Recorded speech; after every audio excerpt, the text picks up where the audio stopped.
You're watching the DevRel Salon live with Joe. Hello. How are you doing, Joe? I'm good. It's so wonderful to be back again on the DevRel Salon. How are you today? Well, I'm doing all right. Doing all right. It's late here in Amsterdam, but we're gonna see this through. I'm gonna try to ramble my way through this with you. Once again, we have Ramon working notes, collaborating with me to build these over CoScreen. And in fact, that's a great lead into today's topic, Joe, which is your suggestion. I guess code on screens is what he's calling it. Like live coding isn't entirely capturing it, but we're here to talk about, doing code in the live video medium, I guess. Is that accurate? Yeah, I think so. Putting code on a screen where people can see it and guiding them through it. So I guess in contrast to like tutorials or written content where people are reading and following along. So this kind of came as like a continuation of what we've done the last couple of weeks, which, is virtual events and how events have changed in COVID. And this is kind of like, the continuation of that in a way, which is a lot of our events and a lot of our live appearances as DevRel people involve code. They involve live demos. They involve, slides with code on it. For a lot of us, there's lots of Twitch and like live coding on Twitch, and just long form live coding is increasingly a thing. And I really wanted to. I've always been really interested in the art of the live demo. And that is in no short part like due to exposure to like people who do fantastic live API demos. Obviously, like the Twilio 5-minute demo is fairly famous and this kind of thing. So I've always been really interested in like how people do live code. And so I think it would be really interesting to talk about how that is happening over the internet and video mediums now. So yeah. Yeah. Well, we've already got somebody who's eager to jump in. We got Max, who's a colleague of mine from CoScreen. Shall we? Let's invite him into the stream. Max, yeah. Hang on. Max, say hi and everything, and then I just realised we haven't done a thing, Don. Oh, what did we miss? Well, we haven't told people they can join the show. We went straight into it. I put it in the comments, but I didn't say it here. Yeah, I completely forgot. Hi, Max. Sorry, I've ruined your entry. I got it. Hello, Joe. Nice to meet you. Nice to meet you. So anybody who's watching, welcome to jump in. If you've got something to say, the DevRel Salon is about facilitating conversations more than us talking at you or lecturing at you. So if you have experience doing a live demo of recording tutorials on video, doing live streaming with code, we would love to hear your take on what you've done, the tools that you're using, the processes that you find work. Join us in the comments. We'll be pasting the StreamYard link to jump in periodically so that you don't lose it. And you're more than welcome to come up here and talk with us and the rest of our audience about it. So, Max, why don't you introduce yourself? Yeah, of course. Max and Dowker. I'm the co-founder and CPO of CoScreen. So, of course, this topic of pair programming, mob programming, or say doing this remotely is very close to my heart and close to what we do. So very happy to be here from Sweden originally, but I live in the US and in the Bay Area since 4 years back. Nice to meet you. And Don is doing some work for us on CoScreen as well, so that's why we know each other quite well already. Yeah. Excellent. Indeed. Sorry, I was getting messages on other platforms about people who are watching the show. Hello, folks. Thank you for joining us. Dive into the chat. Don't be shy. You don't have to message me on Signal. You can join us in the chat. Not to call you out, Lika, but Lika, come on. There she is. Perfect. There we go. Well, thank you so much for joining us, Max. So obviously, we are using CoScreen right now to put things on the screen, and they're in Markdown, so I guess we can say this counts as code. It doesn't have to be code. I think because you guys are talking about, right? It could be anything you want to share, any app. So yeah, for sure.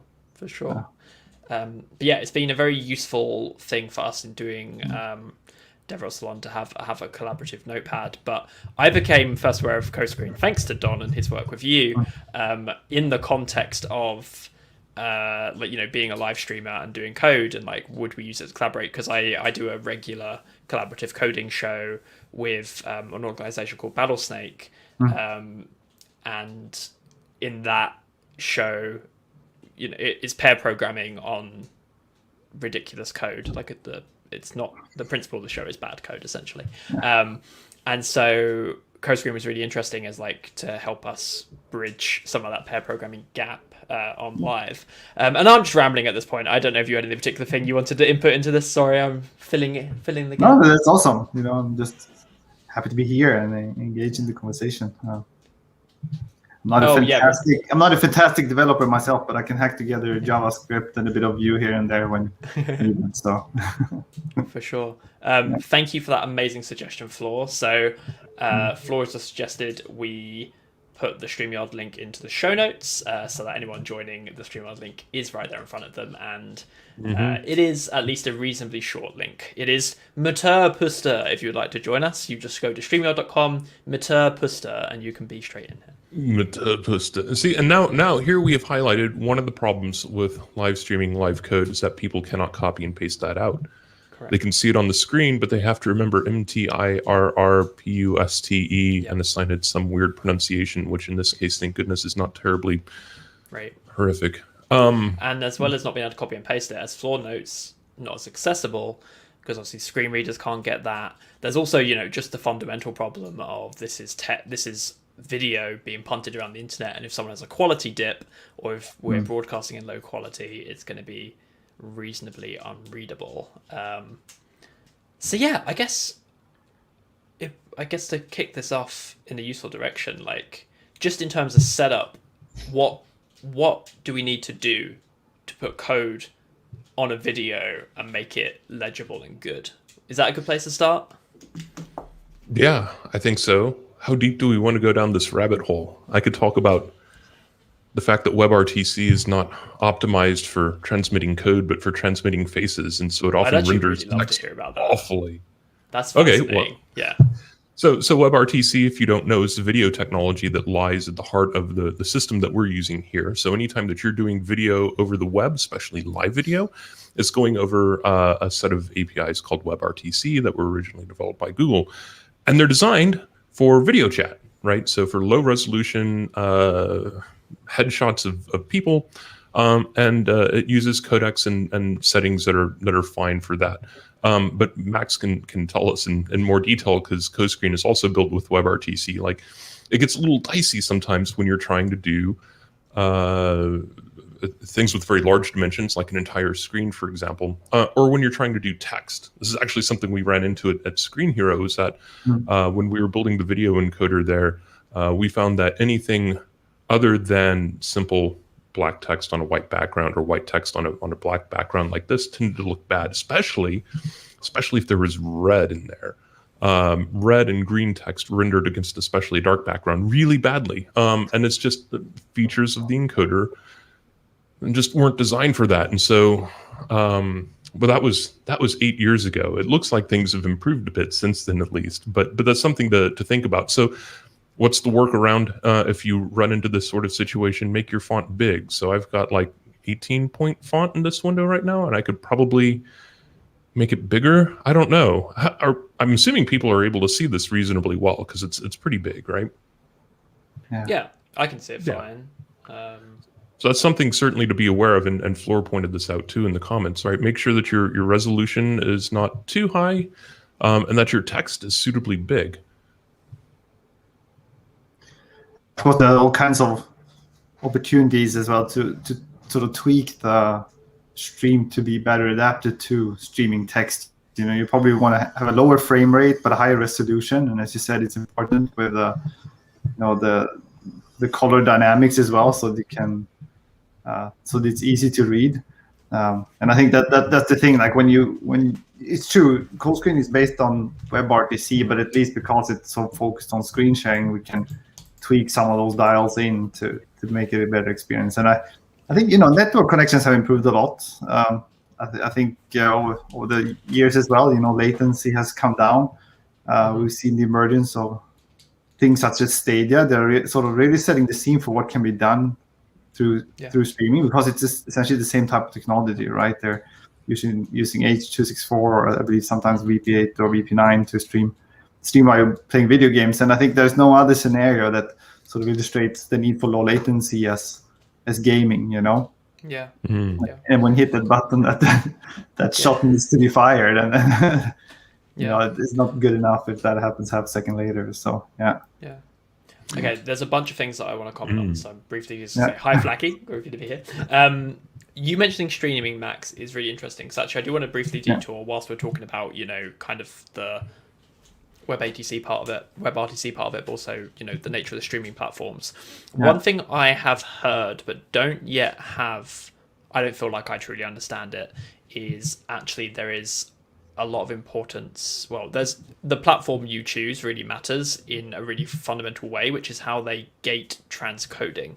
So what I understand at the moment is that to get transcoding as a Twitch streamer, to have access to transcoding, you need to be a partner.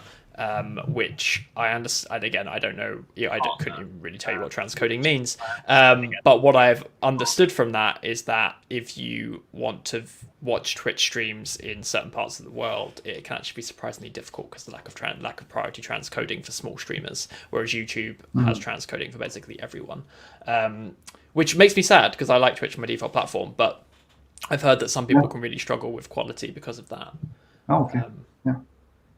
Which is, even the platform effect comes into it in a way that, like, it's very difficult to even find out this is a thing. I didn't know it was a thing until someone told me, and then I found it buried in the Twitch docs.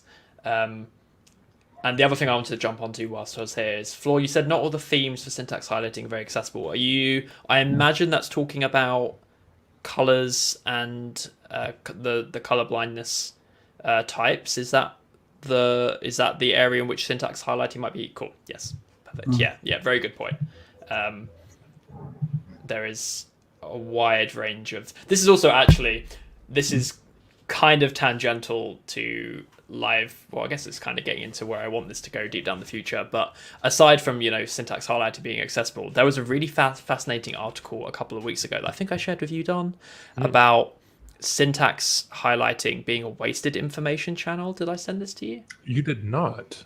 Oh, it's fascinating. Yeah, it's just about how, like, most syntax highlighting is just highlighting, you know, language constructs. Like, this is a function, this is whatever. And, like, that's actually such a waste of that capability. Like, if you think what you could be communicating with those colors, it's just a complete waste of space doing, like, highlighting language constructs. Well, like what? What could you be? I'm going to go find the article now. You quick fill space while I find it. All right, so I'm going to talk a little more. Rhubarb, watermelon, rhubarb, watermelon. Yeah, I'm trying to think. I've actually turned off most syntax highlighting myself, and this is what we're seeing here is just Sublime Text's default for Markdown. But, you know, in many cases, it's not super useful.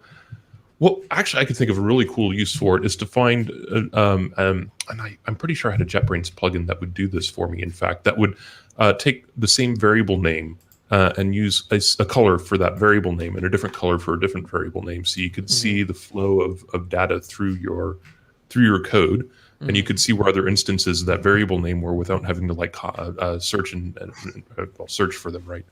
Right. Oh, we have a link. Yes. So the author isn't claiming to have solved syntax highlighting, but obviously they put a couple of ideas in there because that's only fair. They do one which is fairly common, which is parenthesis matching. So the colors match parenthesis pairs, which is cool. Highlighting imports. So each import is assigned a color, and then everywhere in the code that's related to that import is given the same color, which is again very cool.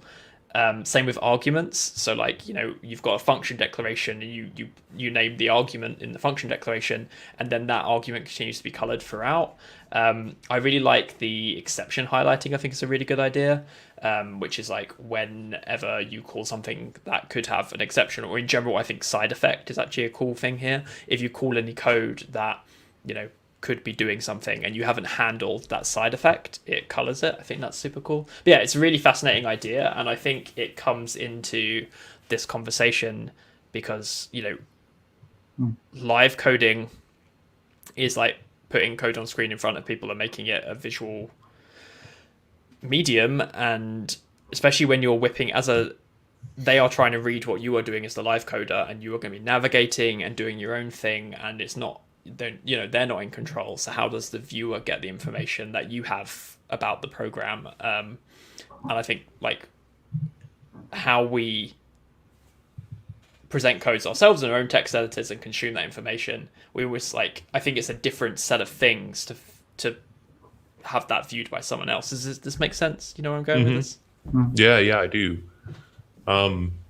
This is something I've really struggled with. So when doing presentations, and I want to present code when I'm not doing a live coding thing. So I typically use Apple Keynote to construct my presentations. Right. It's very difficult to copy any kind of syntax highlighting into Keynote in the first place, but typically I don't care about that. In fact, I want to highlight different parts of the code, right? Not even just entire lines, but like here's what this function does, or here's what's happening when we use this operator. And they're not really good tools for doing that aren't just like very basic text formatting kinds of things that really get in the way fairly quickly. Yeah. Like I use Carbon a lot. I've got Carbon that bookmarked. Carbon is really good for very particular code samples. Like the minute anything gets a little bit too long, or it's like not in a program language that suits itself to those snippets, it gets really tricky. I am conscious that we are monopolizing space, both from you, Max, and also from chat. Just a reminder, chat, you can jump on this stage with us right now using the StreamYard link, Manure Puster. There you go, Floor, you can clip that one. StreamYard.com/MTIRRPUSTE. Now in the chat. And you will be here in the StreamYard with us.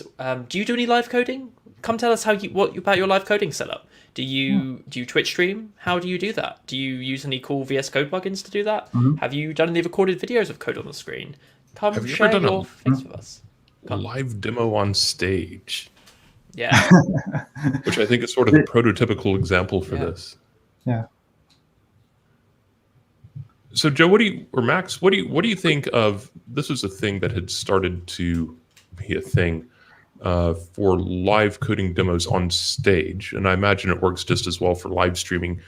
And I'm blanking on the name of this because I never really had an interest in it myself, but it was a way of pre-recording typing code into a text editor, right? That would do it a bit at a time as you smashed on the keyboard, so it looked like you were typing it in, right? Sorry, Robin.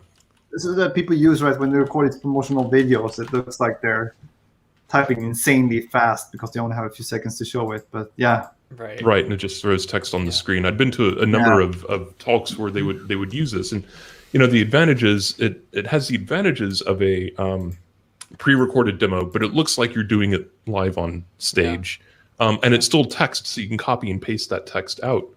So, for example, if you need to paste an API key in or paste a URL into a browser as part of the demo. What would the equivalent of that for live streams be?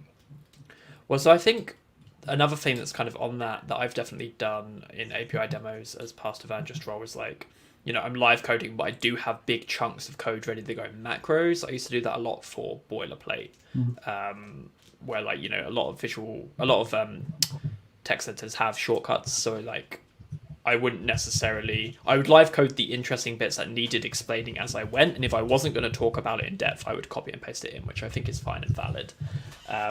Hey Hugh. Yes, we will absolutely talk about audiovisual live coding and Algoraves. Good suggestion, Hugh. Hadn't even thought of that. Oh, okay. So you know what Hugh is talking about. Oh, I know deeply what Hugh is talking about. Yeah, absolutely. But what you're talking about, Dom, comes to, which is really interesting. So like, how does that, what is that kind of pre-canned? I guess what you're talking about, right, is like, it is a demo on Rails, but it provides ability for the demoer to still control the pace, right? Like if it's ready to go and you're just pressing the buttons, it's basically slides, right? But it's I mean, I would copy and paste stuff from one document into another, right? And it's just a fancy way of doing that, essentially. Yeah. But something that is really cool that made me think of, which isn't exactly this, but made me think of it, and it's because of the copy-pasted text you mentioned, is ASCII Cinema. Have you seen this? ASCII Cinema. It's very cool. I'm pretty sure back in the 90s I saw somebody had done Star Wars as an animated ASCII file at some point. So that's on Telnet and it's still accessible. Um, And I know that because I once put that on a uni housemate's computer, and that's when we realized we didn't know how to exit a Telnet session, and he was stuck watching the entirety of ASCII Star Wars. right. ASCII I'm a Cinema, little more amazed you remembered Telnet before I did. I lived half my life in Telnet. I've completely forgotten about it. that was my first and last exposure to Telnet, I will be honest with you. So ASCII Cinema is a way of recording terminal sessions. So it's an app, or it's a terminal app, and it sets up a terminal recording session, and it then produces a video, but that video can be paused and then becomes a terminal full of text. So you can interact with it and you can copy and paste stuff. It's very cool, and this is actually something that you and I were talking about yesterday, Don, because there was a couple of products that kind of are trying to do this whole like, hey, it's a video and then it's text.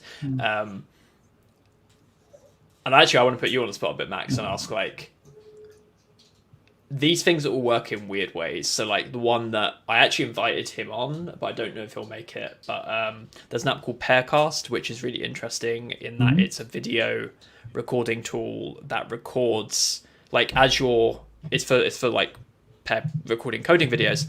As you are recording, it's taking down, it's basically creating a huge series of git commits, and then it uses those commits to, like, hey, you've paused the video at this point, that's this commit, and so it provides that text as editable. And I was like, how do I get this in CoScreen? Like, because CoScreen is aware of the text, right? So and I love those combinations, right? I think like we're trying to make more of a holistic approach. Like you can share anything and it's super easy, but I do think you can achieve a more powerful setup by combining it with this type of text sharing. And there's something else. Is it called mob.sh? I'm not sure. I would have to look it up, but like I think it's a tool that also helps you do this sort of continuous git commits, all that you can share the text back and forth. I think this brings me to sort of an overarching point here when it comes to sharing code on video and why there's such a, I think why people like doing that, because you want to have your own tooling, right? You know, it's like bring your own tooling type of setup. You don't want to be told whatever IDE to use. Like there are tons of online IDEs out there, but I think if you're a proficient developer, you have your own shortcuts, you have your own setup.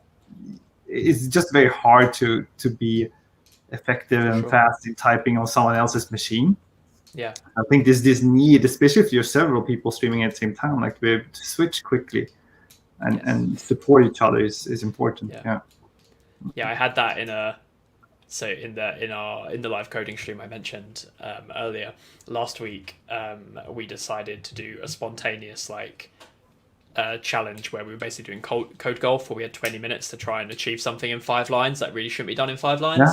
And my co-host decided that we were going to do it in Replit, and I was just like, which isn't online, has an online environment, and we were doing it in Replit, which makes sense because what we were doing needed hosting and needed the URL. But I was not prepared to be in someone else's IDE. And I was useless. I was like, I don't know how to do anything. But it's much worse than driving someone else's car or riding someone else's bike, right? They're just all the knobs are in different places. And especially when it comes to live streaming. So this is actually and Don may have already passed this feedback on. This is one thing that I really struggle. I broke our note doc the first time we did this, because when you're live streaming, you have to have a very particular, well, I don't know, I do. I have a very particular window setup. So like, I know that like I've got like StreamYard over here right now, chat is over there. If I'm coding, it's going to be over there. And so the shared desktop thing of CoScreen, which is super cool as like an idea, I tried to move the window, and of course that moved it on everyone else's screens. And so like we had to be in the same kind of like production desk setup for that to work. It's a really interesting, like how the tools interact with like your comfortability with being able to manage all these things at once is really interesting. I think it could be interesting for us as well, like, you know, to explore that further. You know, can we connect into tools such as StreamYard or OBS, providing CoScreen as a source, right? That might give you flexibility. But it's like you're so constrained on just screen real estate. and also because like on the stream itself, you want to have large text and so on.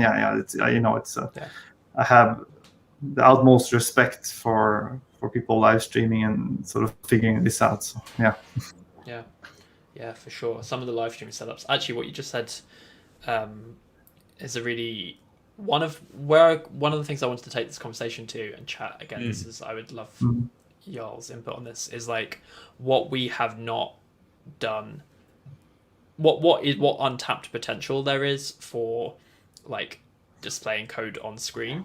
And one of the things that still drives me wild that it has not been done is like integrations with the streaming platforms. So Twitch has, sorry, my camera is really rapidly focusing and unfocusing. That must be really annoying. It's so small we can't see. Cool. Yeah, perfect. So yeah, Twitch has extensions, right? So you can do all kinds of cool things with that. So like people can interact with the content on the stream. And so like a good example from the gaming space that I think gives an idea of where I'm hoping this goes is like there is a lot of card games, like card video games, right? Like Magic the Gathering Arena, Hearthstone. And in those games, like people stream those games, and in those games, like you have a deck of cards that, is your capabilities in the game, and you have a hand and there's a board. There are some Twitch extensions that are aware of the streamer's deck. So when the streamer puts their deck on the screen, it scans the screen, constructs their deck, and then makes that deck as a list. So if someone joins into the stream halfway through and sees them playing and is like, oh, I like what they're playing, what is that deck? What cards do I need to build that myself? They can click on the extension, and the extension is aware and gives them the deck list. And so this is where I'm like, I cannot believe live coders haven't done this. Why is there not a Twitch extension where like someone is live coding and I just immediately get like a Git repo of their environment or a container of their environment, and like I have whatever they're live coding ready to go and running on my own system immediately. Like, and the Twitch extension, is like linked to their GitHub repo or whatever and has that environment ready to go with their latest commit. Like, it blows my mind we have not done this, because it feels like such low hanging fruit, and would really level it up where like right now I can watch someone coding, and if I decide like, oh cool, I like what they're doing, I want to jump in on that, or I have a better way of doing that, there's no way for me to have that interaction. Exactly. For opening code spaces, that would be amazing. I was thinking glitch for Twitch.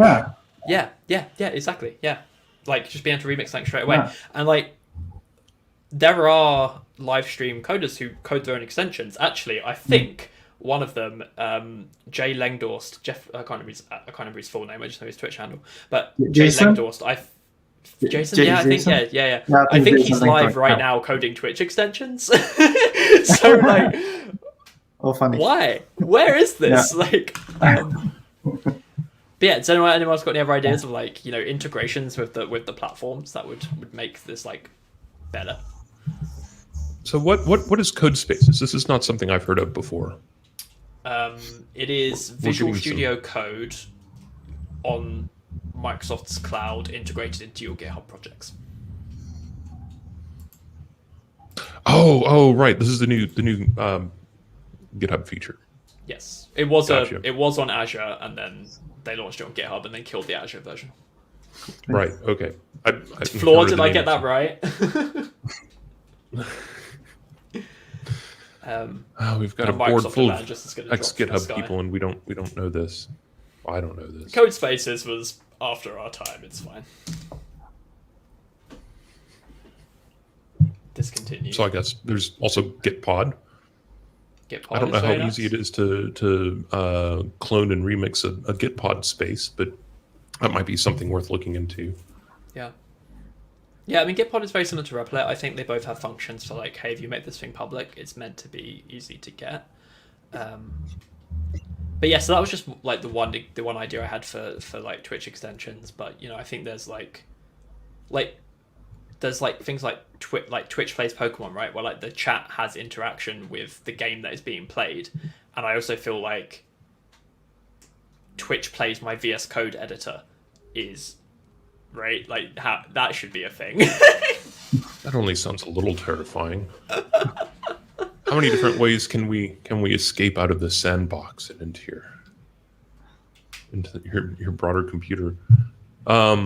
Sorry, Floor, you inherited that responsibility by being the one to bring it up. You said opening code spaces, you're the de facto expert now. You are the Microsoft rep here. I hate to say it. Don't shut up. Don't shut up at all. That's the last thing we want. We're sorry, Floor. Come back. So yeah, that was... I mean, I took us on a complete tangent, and I'm sorry if that tangent is not interesting to anyone else, but I feel like... again, this is maybe coming back to one of the things in the virtual events, which is like, we have these new platforms and these new toys, and I'm really interested in the way we're using. So like Twitch is a fascinating example, right? Where like Twitch is not, it's not hostile to like live coding use cases. It's getting better, but like if you were to, there's still no category for live coding. There are two tags for coding. One is software development. The other one is web development. Those are the only types of coding you can do apparently. And so like it's still not a program that like, it's still not a platform that is built for us and our use cases, but I feel like that goes both ways, where we are also still not using all of the capabilities of the platforms that we have at our disposal. No, it really quite floors me what some people do with Twitch and what they do with OBS, right? It's I'm not even sure how this works. It's voodoo in some cases, like the folks who inject themselves into VR games so that you can get a third person view of what they're doing in the game. That doesn't relate to what we're doing here, but the capabilities of the platform are quite astounding, I would say. Okay, we've got so on that, I did see Melody, who has been dabbling with what is it called? What's the name of the live streaming where you have an avatar? The live streaming where you have an avatar, Second like Life.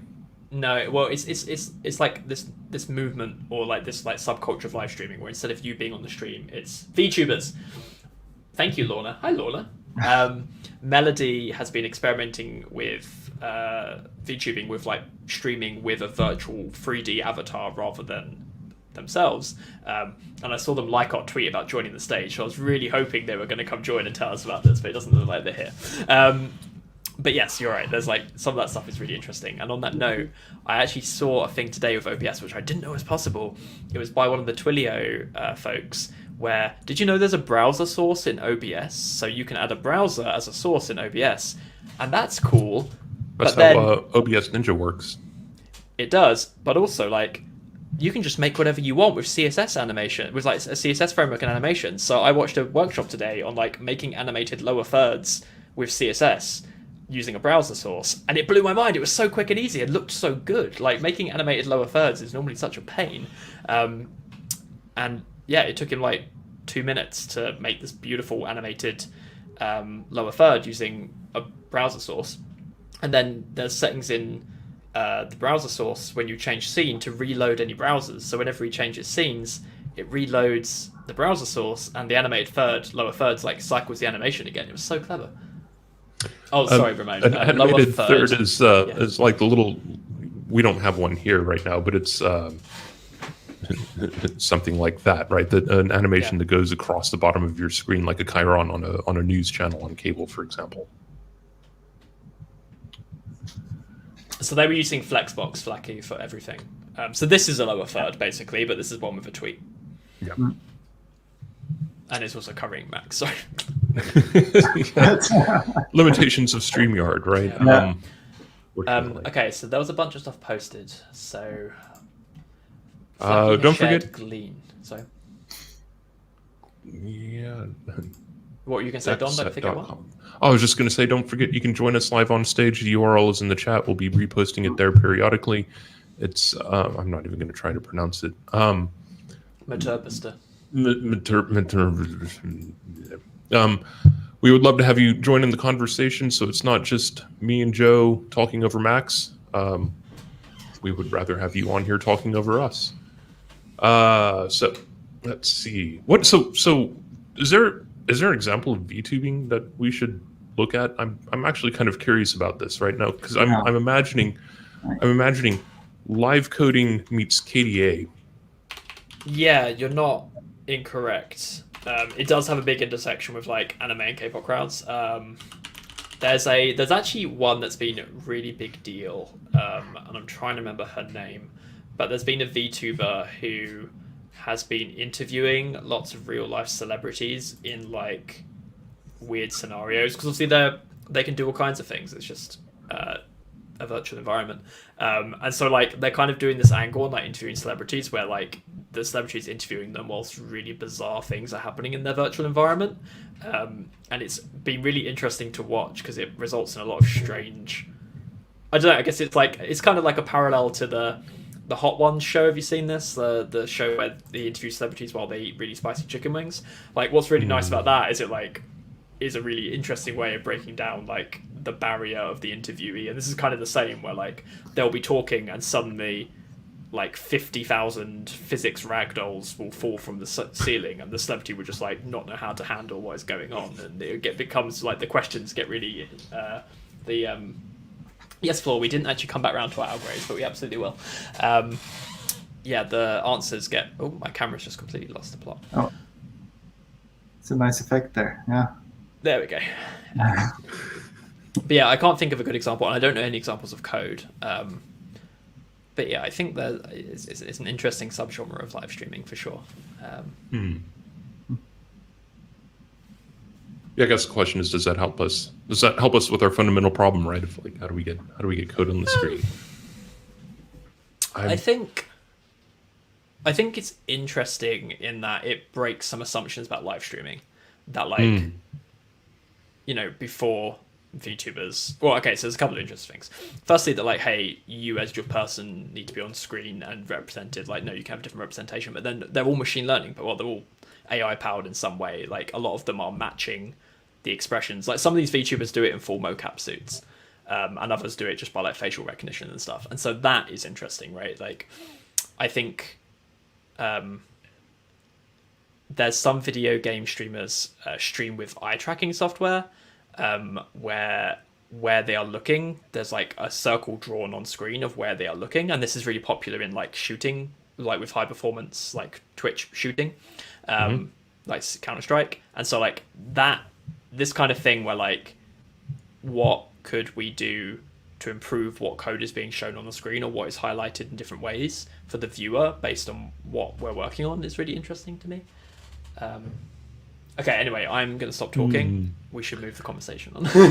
Well, there's a lot of demand here to talk more about Algorave. Now, I probably have been to something like this, but I'm not the best person to talk about it. So contrary to what Joe just said. You definitely have been to something like this. We had, I believe actually, it might have been Sam Aaron at GitHub Universe 2018. I was not at GitHub Universe 2018. My bad, I thought you were. Q sad trombone. Yeah. I think the Next Web did something like this. Or if not the Next Web, then there's some conference here in Amsterdam. But there are others, and people have been talking about it. Flocky, you should come talk about this. Come on up on stage. It's all right. No pressure, though, if you don't want to. I can explain this, but I would like someone else to, if someone wants to come join us.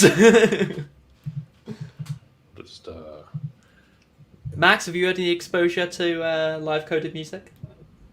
So live coding music? Live coded music, yeah. Live coded music, not live coded, no. I do know that when it comes to collaboration, there's a big issue there for music producers because they have all their local toolings, right? I don't think there's it's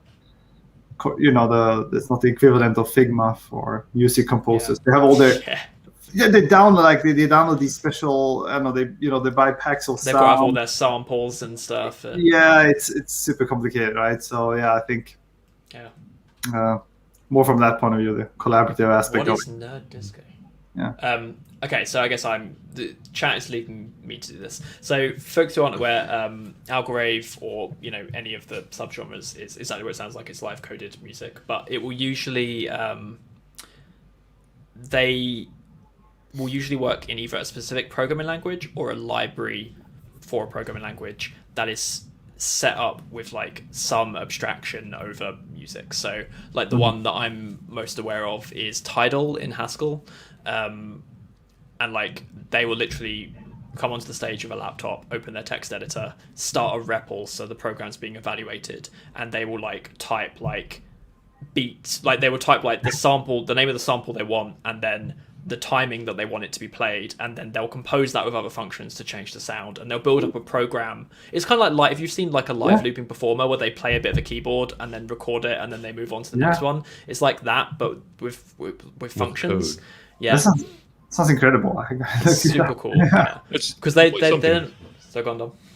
It's quite something to see, and there's usually a visualization layer that goes with it as well. So it's not just the music, but there's a huge display, and it's doing like laser light effects or something, that complements the music on the screen. And of course, it's got all the information about the rhythm and the beats and so forth.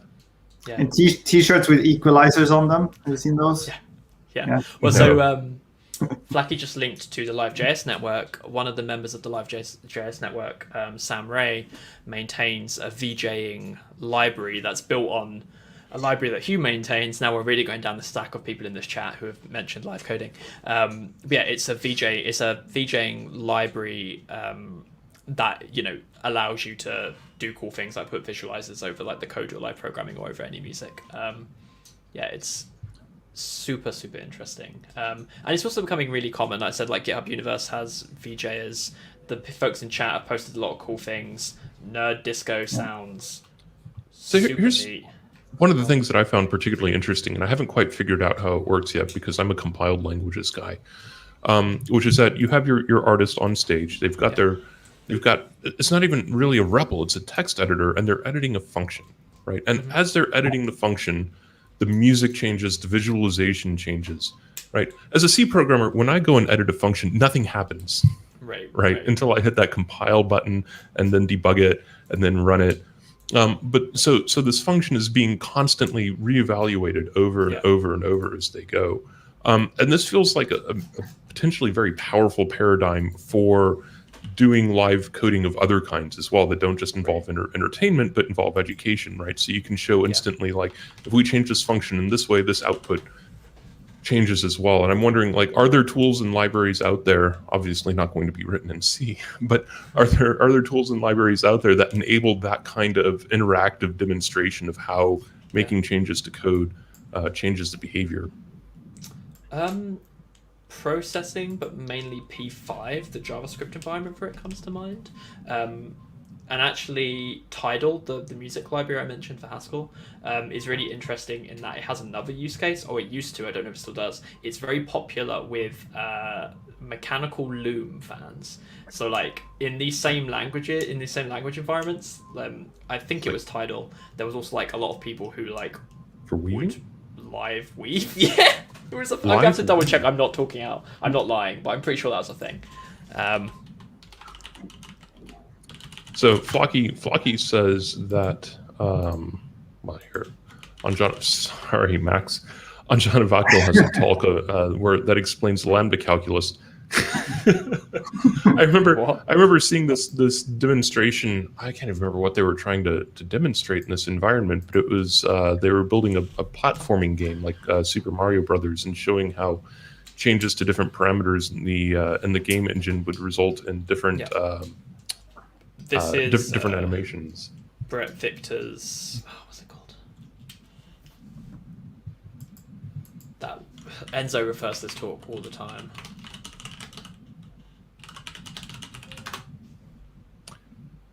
Yeah, that was a really classic talk, but I can't remember what it was. Inventing on Principle.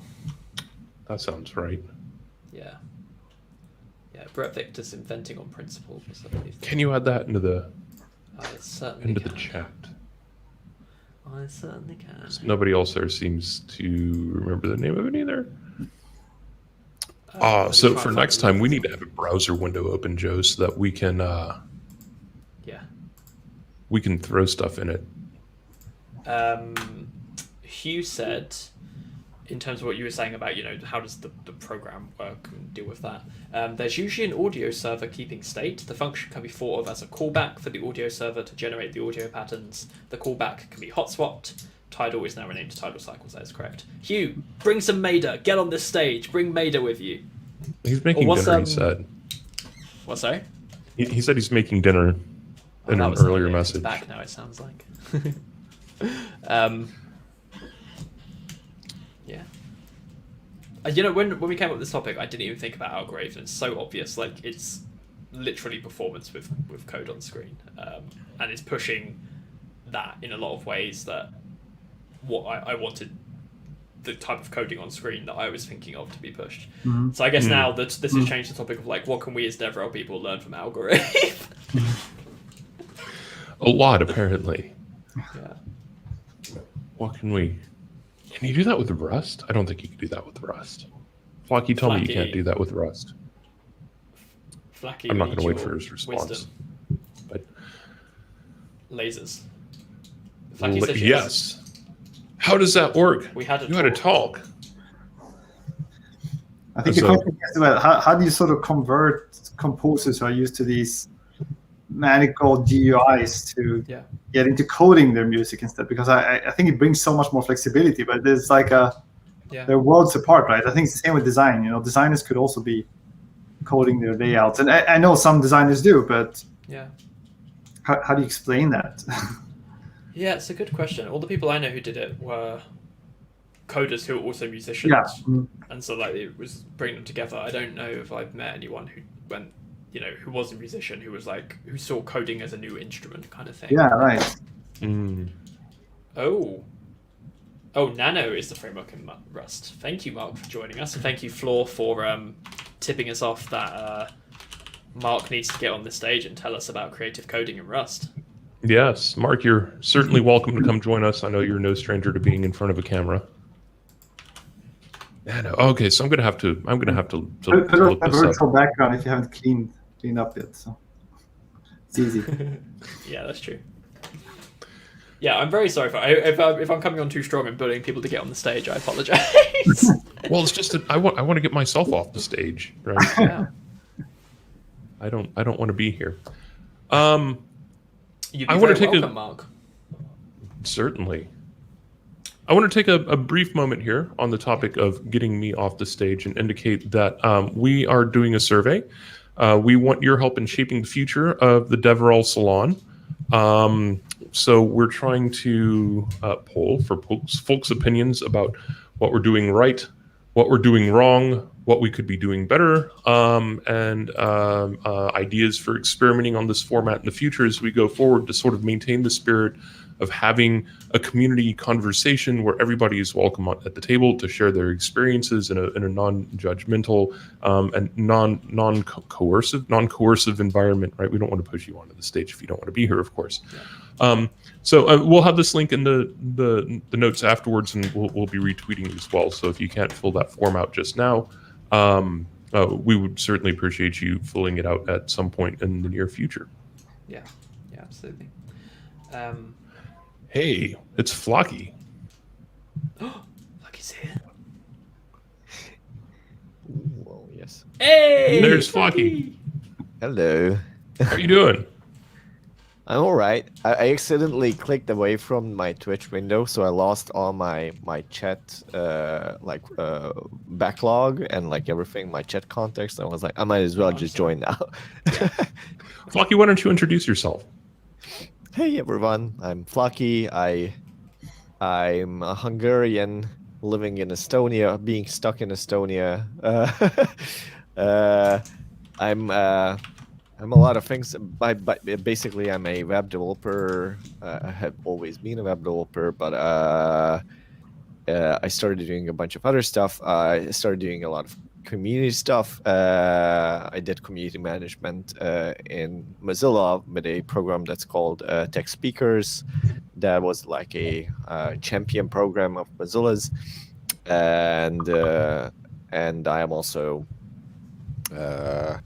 an organizer of other community initiatives, and like we have a Rust conference that we also had to hectically transition online last year, and I used that as an opportunity to kind of figure out how we can do better and not just move an physical event into like a streaming YouTube window, but like try to figure out how to do better there. So I've been doing a lot of that like lately. Well, we're certainly welcome to have you here.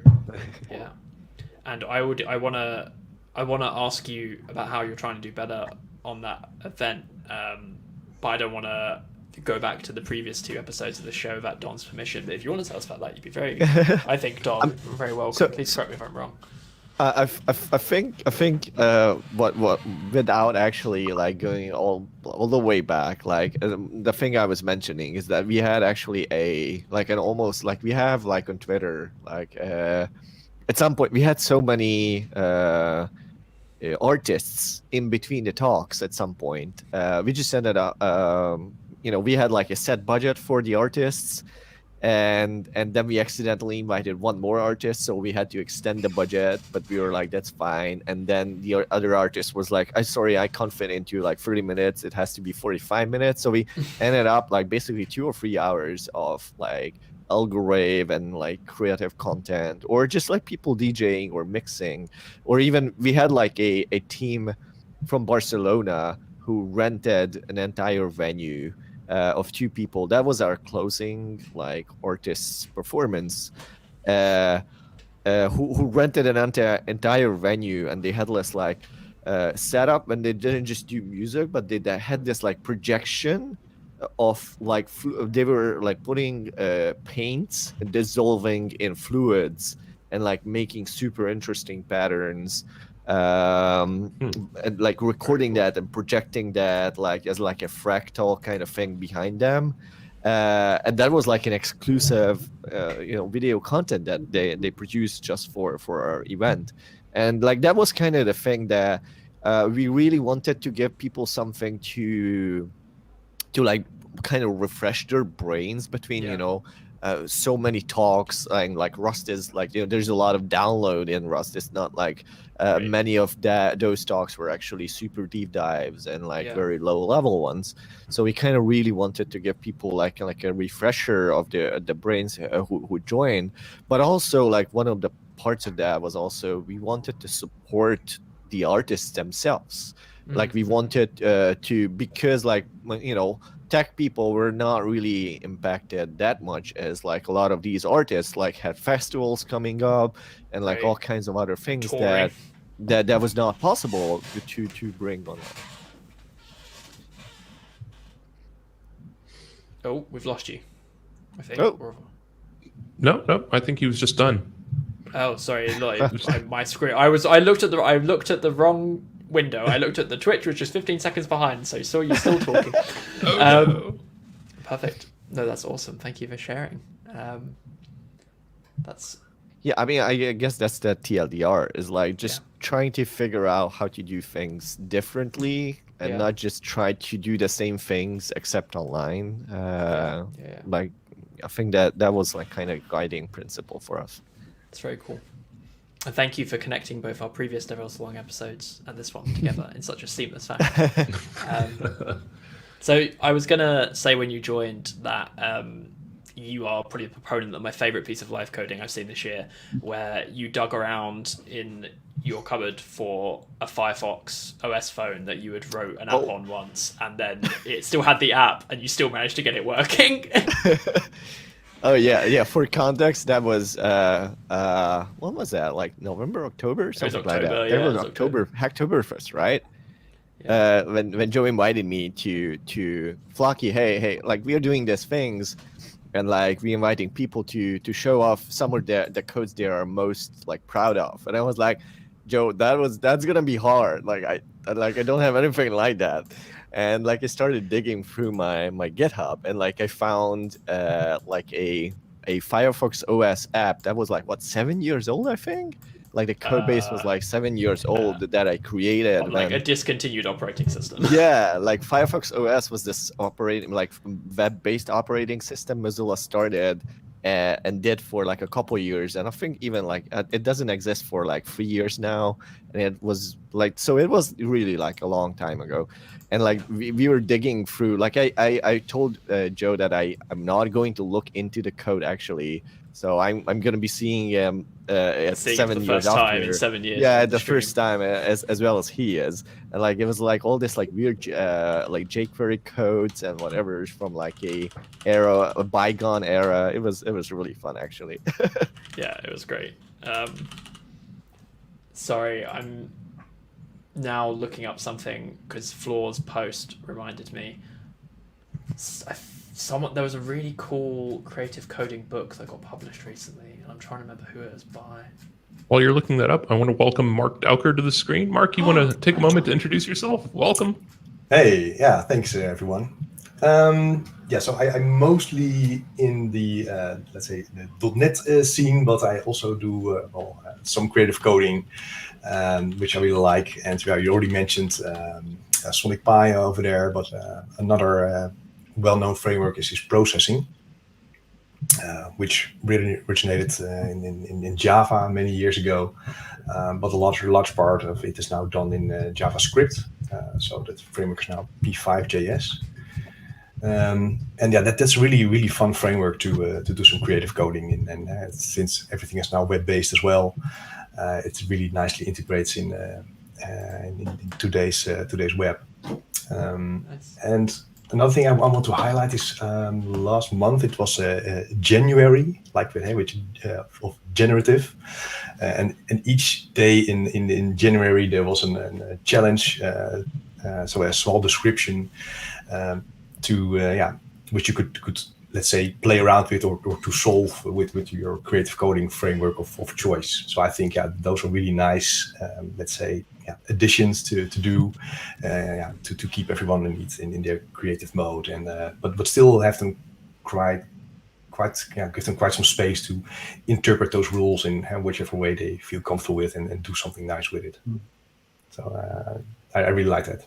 I didn't have the time to complete all those assignments for the whole month, but I did a couple of them, and that was really fun.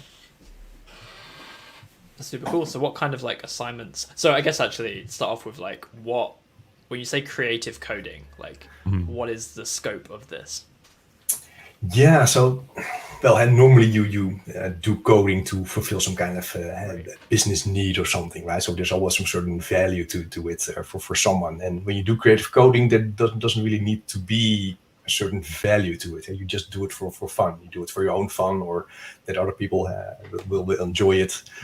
So I think that's the biggest difference in, let's say, regular coding and creative coding. And usually there's either a visual aspect to it or an audio aspect to it, or both. But the idea behind it is indeed quite different than your regular day program. Right. So yeah, then I guess the follow-up can say is like, what kind of tasks were in January? Like, what would a I guess like day-to-day tasks look like? Yeah, it went all over the place. I'm looking at the list now, and for January 1st, it was just use a triple nested loop and then create anything just with that rule. Very cool. And another one was use small areas of symmetry. Well, so that's definitely pointed towards visual. Fascinating, yeah. So and another one. Very abstract and not at all prescriptive. I was expecting. Yeah. A little bit. I don't know what I was expecting. I guess I was expecting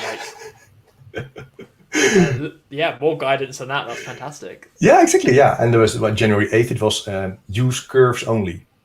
Well, so you're very very restrictive, but then that also allows you actually a lot of freedom to create things with a very basic set of rules. So that's also what I like of creative coding, and also a bit of retro game coding, that you work with a very limited system and use that limited system to its fullest. Yeah. The retro coding is a really interesting one to bring up. Like, I'm a big fan of like Pico 8 and the other fancy consoles. Yeah, exactly. Yeah, I like that as well. So and the whole movement is just what about, is like, this? hey, what is it? Yeah, it's so Pico 8. They call it a fantasy computer, I believe they call it. Yeah, But it's fancy console. Yeah, fancy console. Yeah. Yeah. It's like a modern. It's a desktop app that is programmed in Lua, and you can write cartridges for it. You can write little games for it, but it imposes the restrictions on you of retro consoles, basically. So like you have 64 like bits on a like 64 square like pixels makes up your level and that kind of stuff, and you have like very small memory and very limited instruction sets, and it's like entirely just artificially imposing like retro computing-esque restrictions on people for creative reasons. It's very fun. It's super fun. Yeah. But also quite practical, because like Pico 8 ended up being, I can't remember what it was, but there was some Arduino competitor that made like a Game Boy-esque console, and it came loaded with Pico 8 because the games for it were, small enough to feasibly run on the system. It was really cool. Yeah. And they also have these very nice small touches, like for instance, when you generate a PNG image, which can serve as your cartridge label, and you can use the PNG image also contains the complete source code and all of the visuals and audio description to load the entire game. So you can just download that PNG, and with that you have a complete game which you can then play on Pico 8. The other nice touch is they distribute all of they run a zine, I always pronounce it wrong, a zine. They run a zine, and they distribute all of their learning materials and tutorials through like an old school like zine. Like you go and download the PDF and you type in the code manually. And they also like advertise other games coming up by the community and stuff for it. It's very cool. Yeah. Oh man, I suddenly feel old. I grew up with a book 101 games in BASIC. It was a book, right? The last game was this very famous old. I'm not even sure it was for Unix, but this version was for CP/M, Star Trek, and it was like 5,000 lines of code that you had to manually type in from a book. Wow. I feel like we've come a long way since then, and now this idea of embedding the entire game in the PNG that represents the cover art is like, what if you can embed the code in the stream, right? So as you're downloading the stream, there's some sort of side channel that contains the code that's being worked on it to bring this entire conversation full loop. Nice. Very cool. Yeah, I like that idea. That way you can just sort of sidestep Twitch entirely, not worry about them building integrations into it. I'm not actually that familiar with the low-level format of H.264 or H.265 or Lucky A1. Is that what you mentioned earlier? The codec? I mean, there's AV1 is another AV1. codec, just like H.264 and like a next generation one. Like, are there side channels for sending metadata? Like that's key to the timestamps. So the funny part of like our own conference moving online and me wanting to do like better in that like space was basically, we wanting to but like I never did live streaming, I never did any of this stuff. Like what are the limitations of the technology and like what are the limitations of the platforms? And the platform limitations are easy to figure out, but the technological, like what part of that comes from like the technological limits, what part of that comes from Amazon or like whoever is artificially limiting you in like doing this or that because of business interest. And so it turns out like you can do you can embed basically any metadata in an MP4, basically like a container, but it's you have to, like, a lot of the reasons why, like, for example, like Twitch or like YouTube like can do like lower latency streaming than it otherwise possible in like many other platforms is because they control like the entire like pipeline. You ingest a video and from them they do the transcoding and they do the CDN networks and they do the client in the browser and the client on the mobile platforms and all of that. And they can optimize all of those parts of this of the whole pipeline.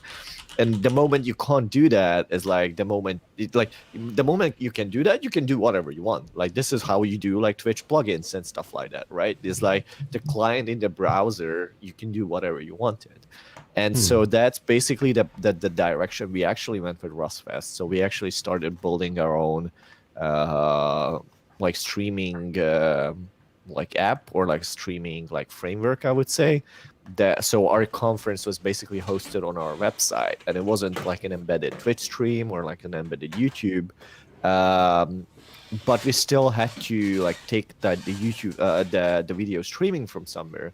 And so there are SaaS companies that do that. It's like, hey, you give them like an RTMP stream, and then they give you back like a streamable video.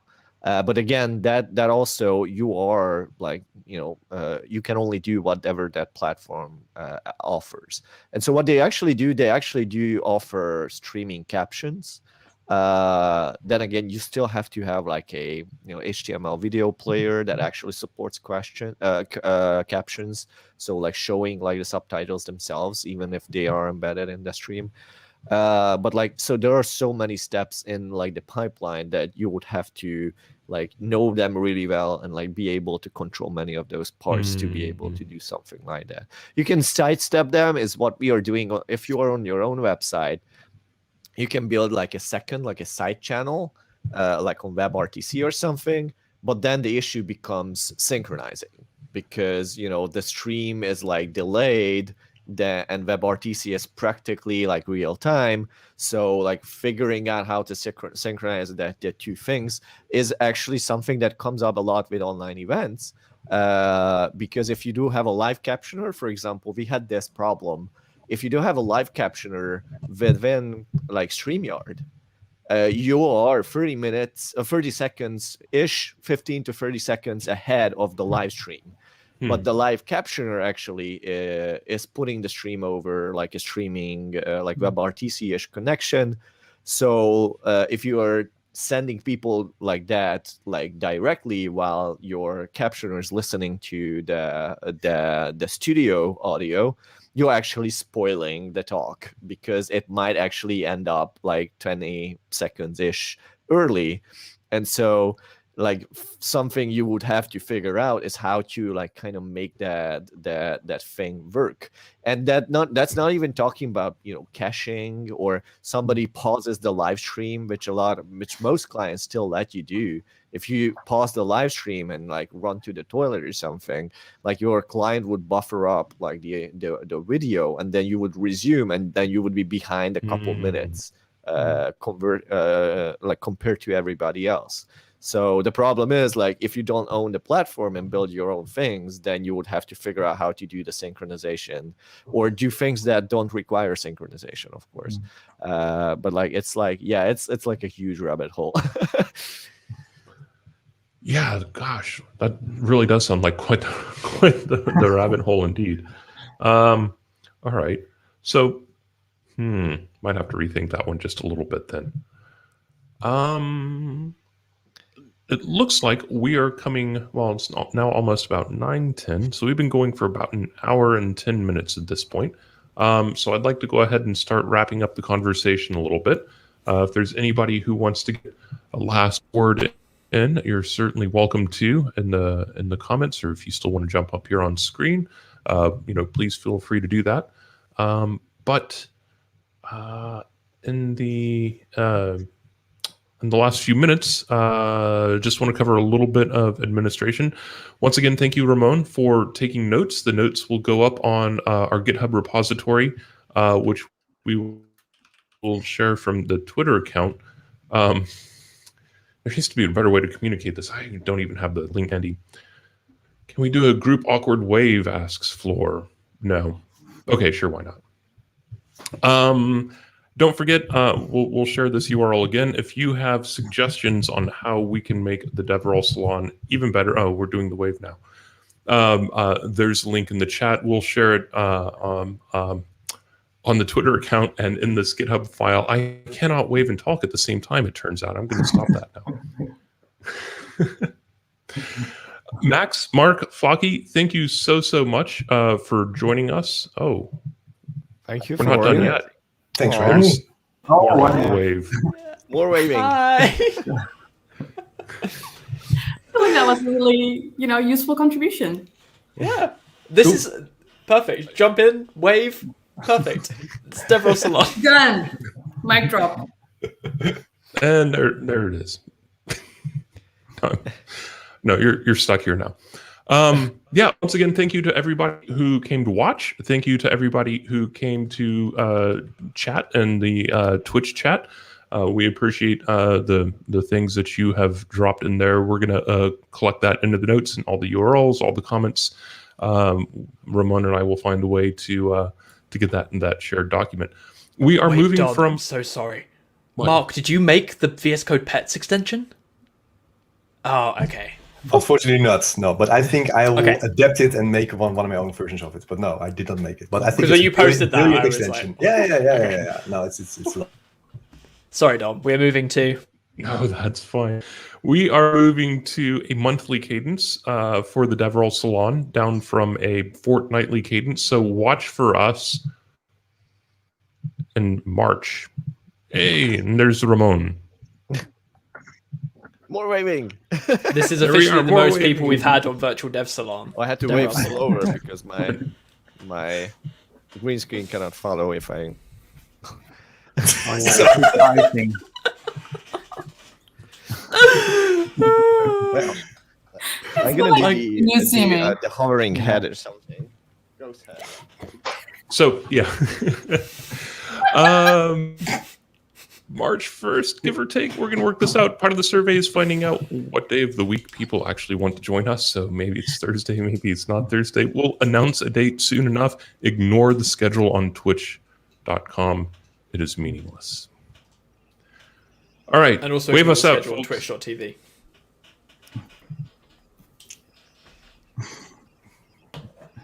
All right.